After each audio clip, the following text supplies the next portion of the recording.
दोस्तों, जय माता दी। मेरा और मेरे इस म्यूजिकल ग्रुप में आप सभी का बहुत बहुत स्वागत है। जितने लोग हमारे चैनल से जुड़े हैं सभी को तहे दिल से धन्यवाद है। सबके लिए मैं मंगल कामना करती हूँ, सब लोग स्वस्थ और मस्त रहें। तो एक बहुत ही प्यारा सास बहू का नोक झोंक गीत सोहर गीत लेके आई हूँ। जैसा होगा आप लोग कमेंट में ज़रूर बताइएगा।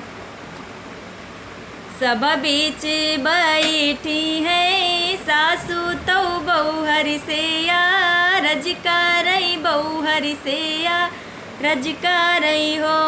बहू हरि आंगने में बैठी है गो तिनियानी हुरी पैया लागौनी हुरी पैया लागऊ हो।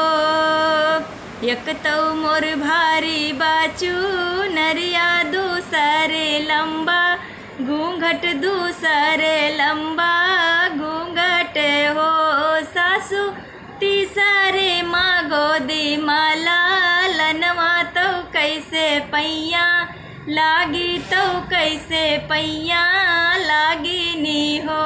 सासू तीसरे माँ गोदी माला लनवा तो कैसे पैया लागी तो कैसे पैया लागी नी हो।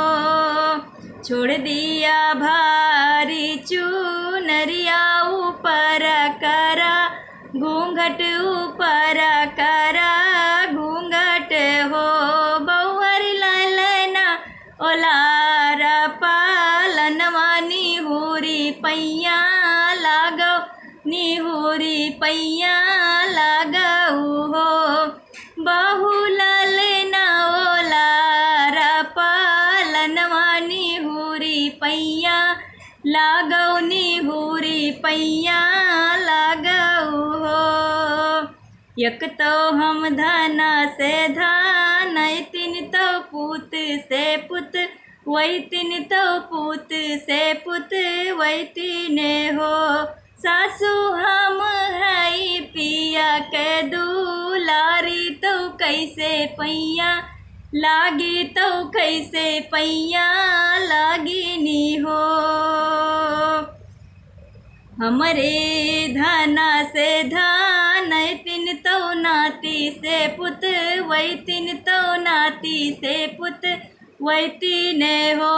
बउहर हमारे नी बेटा कह दू लारी निहुरी पैया लागौ निहुरी पैया लागऊ हो। बहू हमारे नी बेटा कह दू लारी तो निहुरी पैया लागौ निहुरी पैया लागऊ हो।